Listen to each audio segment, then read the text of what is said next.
कांग्रेस के प्रमोद जैन भाया और निर्दलीय उम्मीदवार नरेश मीणा से होगा। देखिए।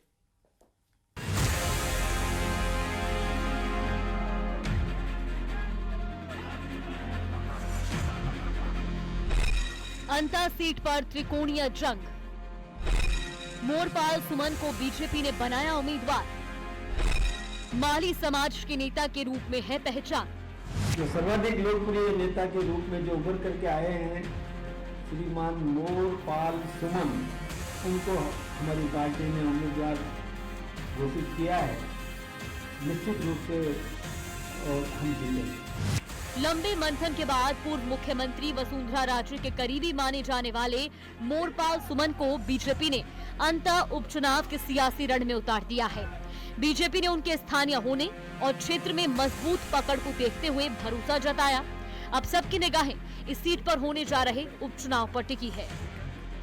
एक राजा और एक रंग की लड़ाई होगी। मैं जमीनी कार्यकर्ता हूँ, जमीन पे रहता हूँ, जमीनों पे 36 साल से पार्टी का काम कर रहा हूँ। मैंने कभी लोभ लालच की काम नहीं किया। मैं हमेशा गरीबों के बीच में रहा हूँ। जब भी गरीब ने मेरे को पुकारा है, आधी रात की मैं उनके पीछे पहुंचा हूँ। हमेशा 36 साल से जुड़ा हुआ हूँ। किसानों की हो, चाहे व्यापारियों की हो, चाहे किसी गरीब की हो, मैं उसके लिए हमेशा तत्पर हूँ। पहले भी तत्परता रहा, आज भी हमेशा आगे के लिए तत्पर रहूंगा। जो मेरी मूलभूत किसानों की सबकी जो मूलभूत सुविधा है उसको मैं पूरी करने की कोशिश करूंगा। अंता उपचुनाव में मुकाबला त्रिकोणीय हो गया है। बीजेपी उम्मीदवार मोरपाल सुमन का मुकाबला कांग्रेस के प्रमोद जैन भाया और निर्दलीय उम्मीदवार नरेश मीणा से होगा। माली समाज के नेता के रूप में पहचाने जाते हैं। 12 पंचायत समिति में है प्रधान। उनकी पत्नी नटीबाई सरपंच रही हैं। वो जातिगत समीकरण में भी फिट बैठते हैं। मोरपाल जी सुमन को बधाई देता हूँ। प्रदेश नेतृत्व को भी धन्यवाद करता हूँ कि उन्होंने एक धरातल के कार्यकर्ता को, नीचे के कार्यकर्ता को इस उम्मीदवार के रूप में चुना। उसके लिए बहुत बहुत धन्यवाद।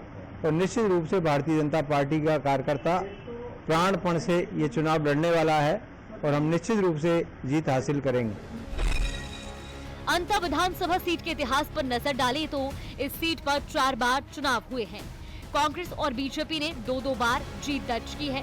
प्रमोद जैन भाया ने 2008 और 2018 में जीत हासिल की। बीजेपी के प्रभुलाल सैनी ने 2013 में जीत दर्ज की थी। 2023 में बीजेपी के कंवरलाल मीणा ने चुनाव जीता था।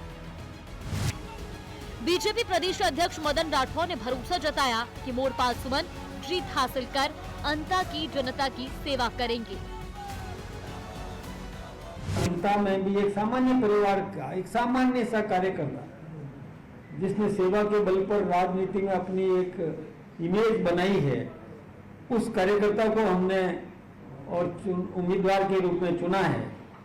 और वो सामान्य परिवार की क्या क्या समस्याएं होती है, किस प्रकार से उस सामान्य परिवार के व्यक्ति को संघर्ष करना पड़ता है, सामान्य परिवार के व्यक्ति को क्या क्या जरूरतें होती है, वो सब अच्छी तरह से जानते हैं। और निश्चित रूप से उस क्षेत्र की जनता को वो सेवाएं देंगे।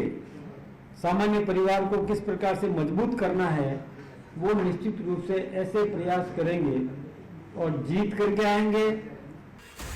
अंता का चुनावी रण तैयार है, जहां 11 नवंबर को मतदान होगा और 14 नवंबर को साफ हो जाएगा कि त्रिकोणीय मुकाबले में बाजी किसने मारी है।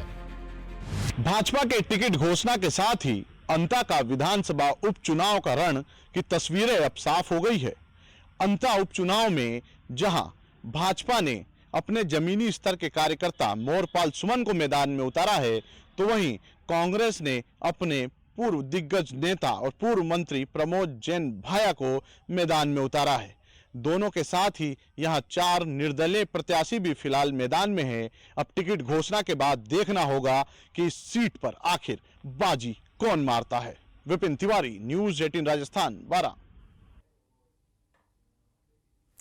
डूंगरपुर के सागवाड़ा में कडाड़ा विभाग की करोड़ों की भूमि को निजी बताकर के रजिस्ट्री करवाने का सनसनीखेज मामला सामने आया है।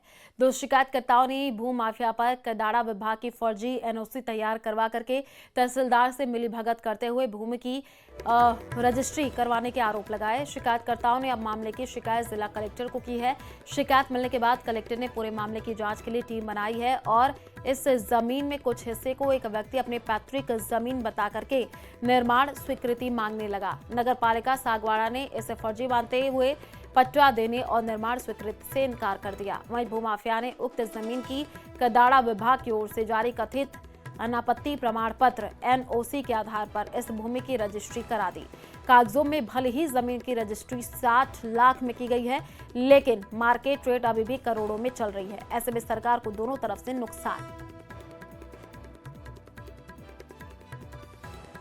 हम नगर पालिका की भूमि जो सागवाड़ा की जनता की है, उसके हक की लड़ाई के लिए माननीय जिला कलेक्टर महोदय, जिला पुलिस अधीक्षक महोदय और अन्य उच्च अधिकारियों से मिलकर ज्ञापन प्रस्तुत करते हुए उन्हें ये कहा गया है कि कडाड़ा विभाग द्वारा भूमि नगर पालिका को हैंडओवर कर दी गई है। कडाड़ा विभाग की 104 बीघा जमीन जो नगर पालिका सागवाड़ा को हस्तांतरित हुई है, उसी को लेकर विषय है। जो बेशकीमती जमीन है, उस समय के तत्कालीन तहसीलदार, जो आज वर्तमान में भी तहसीलदार है, उन्होंने ही म्यूटेशन नगर पालिका के नाम पे खोला था। क्योंकि कडाड़ा विभाग द्वारा कोई पट्टा जारी किया गया था, उसके संबंध में हमने एक टीम गठित की है, जिसमें तहसीलदार ओबरी को हमने अध्यक्ष बनाया था। टोंक जिला मुख्यालय पर पूर्व सांसद सुखबीर सिंह जोनापुरिया ने जोनारा अस्पताल में प्रसूताओं और परिजनों को फल और खाना वितरित कर नगद उपहार दिए। पूर्व सांसद सुखबीर सिंह जोनापुरिया ने 11 साल पहले पीएम मोदी के जन्मदिन पर सांसद रसोई की शुरुआत की। अस्पताल और मंडी समेत आवास पर रोजाना 250 से ज्यादा गरीब लोगों को खाना पहुंचाते हैं। जोनापुरिया ने अपने खर्च पर लगातार अनवरत 11 सालों से एक समय गरीब लोगों को खाना पहुंचाते हैं। जोनारा अस्पताल प्रभारी विनोद परवेरिया ने तारीफ करते हुए कहा कि अस्पताल में लोगों को खाने की चिंता नहीं रहती। ग्रामीण इलाकों से आने वाले लोगों को रोजाना पूर्व सांसद सुखबीर रसोई से खाना मिलता है। घर अभी आया है। पिछले 11 साल से लगातार माननीय प्रधानमंत्री के जन्मदिन से शुरुआत की थी और मैं समझता हूँ जिस हिसाब से डिलीवरी होती है, रात के 10 बजे आदमी अचानक भागता है, हॉस्पिटल में पहुँचता है, फिर सुबह किसी को पता नहीं लग पाता। तो जो रात को उनके साथ लोग आते थे, तो मैं ये पता महसूस हुआ कि उन लोगों को सुबह खाना मिलना चाहिए, क्योंकि सबके 1-2 बच्चे हैं। लोगों की सेवा में जुटे रहते हैं, गरीबों के मसीहा है। उसी के तहत 11 साल से जो सांसद रसोई चल रही है, जिन्होंने सोचा कि जो पेशेंट के साथ अचानक कोई गांव से मरीज आ जाते हैं, उनके भोजन की व्यवस्था कैसी हो, इन्हीं के मन में एक दया भाव आया और उसी को चलते हुए उन्होंने एक सांसद रसोई चालू की। अस्पताल में जो भी भर्ती होते हैं मरीज और उनके परिजनों को सुबह का खाना दिया जाता है, उससे बहुत उन लोगों को राहत मिलती है। मैं सुखबीर सिंह जोनपुरिया साहब को बहुत बहुत बधाइयाँ देता हूँ। बहुत बहुत धन्यवाद। बीजेपी प्रत्याशी मोरपाल सुमन आज नामांकन करने वाले हैं। अंता रिटर्निंग कार्यालय में वो नामांकन दाखिल करेंगे। थोड़ी ही समय में वो नामांकन दाखिल करने के लिए पहुंचेंगे और जानकारी ये भी मिल रही है कि सांसद दुष्यंत सिंह भी उनके साथ मौजूद रहेंगे। बिना किसी रैली के सादगीपूर्ण तरीके से नामांकन का जो कार्यक्रम है वो किया जाएगा। तो बड़ी खबर इस वक्त आपको बता रहे हैं, अंता उपचुनाव से जुड़ी हुई कल मोरपाल सुमन का नाम का ऐलान बीजेपी ने किया था और आज वो नामांकन करने के लिए पहुंचेंगे। थोड़ी ही देर में नामांकन करेंगे। जानकारी ये मिल रही है कि बिना किसी रैली के सादगीपूर्ण तरीके से नामांकन का कार्यक्रम रहने वाला है। सांसद दुष्यंत सिंह भी उनके साथ मौजूद रहेंगे। विपिन हमारे साथ जुड़ चुके हैं। विपिन, कितना और इंतजार करना होगा जब नामांकन करने के लिए पहुंचेंगे?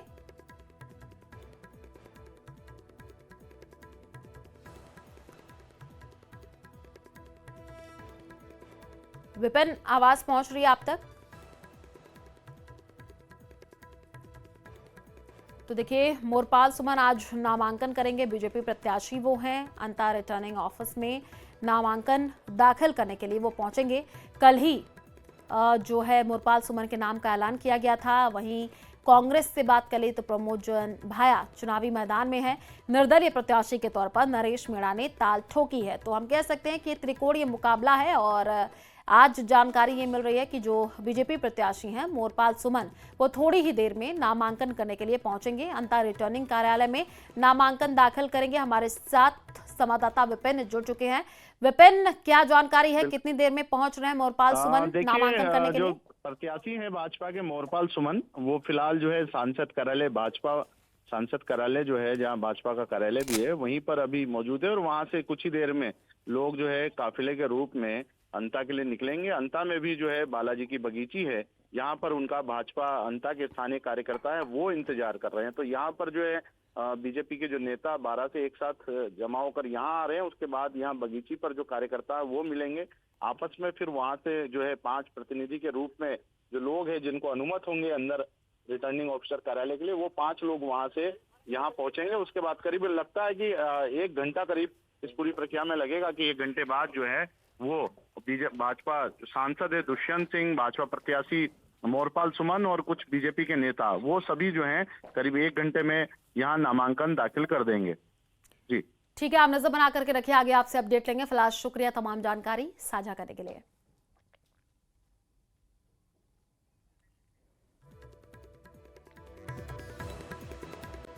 आखिरकार हुई है, आयुक्त मोती शंकर नागर सहित उमेश शेख 2,50,000 रुपए की रिश्वत लेते रंगे हाथों गिरफ्तार हुआ है।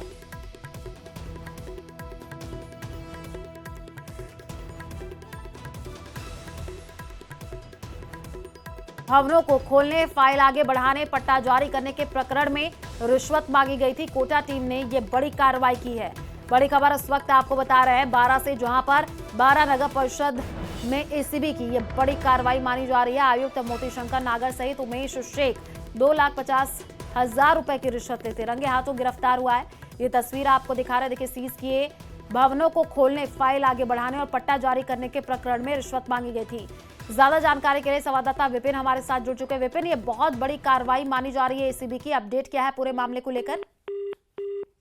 कोटा एसीबी की बड़ी कार्रवाई है और लगातार दूसरा दिन ये दूसरी कार्रवाई है। कल भी मांगरोल में कार्रवाई थी, लेकिन इस कार्रवाई के बारे में बताना चाहूंगा।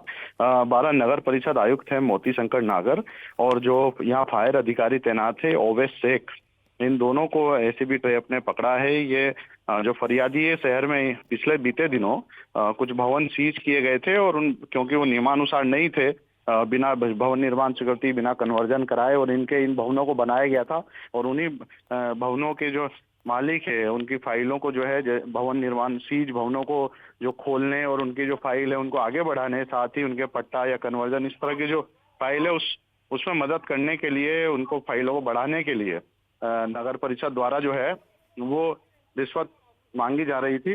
और इसी को लेकर जो है एसीबी की टीम जो कोटा की है वो निगरानी बनाए हुए थी। शिकायत पर जो है एसीबी टीम ने आज जो है वहाँ ओवैस शेख जो है उसके मार्फत लिए जा रहे थे मोती शंकर नागर, उन दोनों के लिए पैसे, और इसी दौरान जो है 2.5 लाख रुपए की रिश्वत लेते हुए ट्रैप किया है। फिलहाल जो है एसीबी की टीम की कार्रवाई जारी है नगर परिषद में और अभी कुछ एसीबी बोल नहीं रही है। जब कार्रवाई पूरी हो जाएगी, जब उसके बाद जो है कौन फरियादी था, कितना था और मामला क्या रिश्वत मांगी गई थी, कितने में डील तय हुई थी और कौन कौन लोग इसमें शामिल है, उन सब चीजों के बारे में पता पड़ पाएगा। ठीक है, आप नजर बना करके रखिए, आगे आपसे अपडेट लेते रहेंगे। फिलहाल शुक्रिया तमाम जानकारी साझा करने के लिए।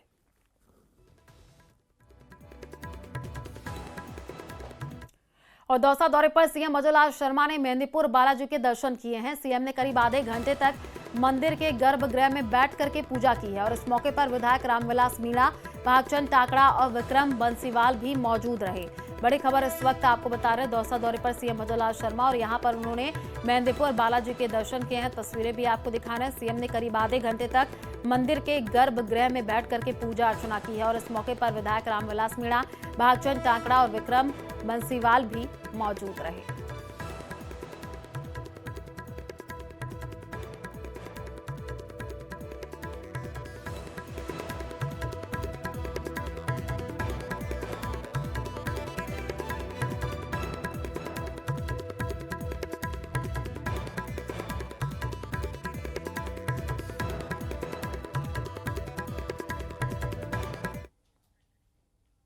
वहीं जयपुर के चोमू से बड़ी खबर है, जहां पर क्राफ्ट फैक्ट्री के गेट पर मजदूरों का हंगामा देखने को मिला है। बोनस समेत अन्य मांगों को लेकर के ये हंगामा हो गया है। फैक्ट्री प्रबंधन पर मजदूरों के हकों की अनदेखी का आरोप है। फैक्ट्री प्रबंधन पर धमकी देने का भी आरोप लगाया है। फैक्ट्री के गेट पर प्रबंधन के खिलाफ जम करके नारेबाजी हुई है। बड़ी खबर इस वक्त जयपुर के चौमू से तस्वीरें आपको दिखा रहे हैं। आप देखिए किस तरीके से क्राफ्ट फैक्ट्री के गेट पर मजदूरों का हंगामा देखने को मिला है। बोनस समेत अन्य मांगों को लेकर के हंगामा हुआ है। फैक्ट्री प्रबंधन पर मजदूरों के हकों की अनदेखी का भी आरोप लगा है।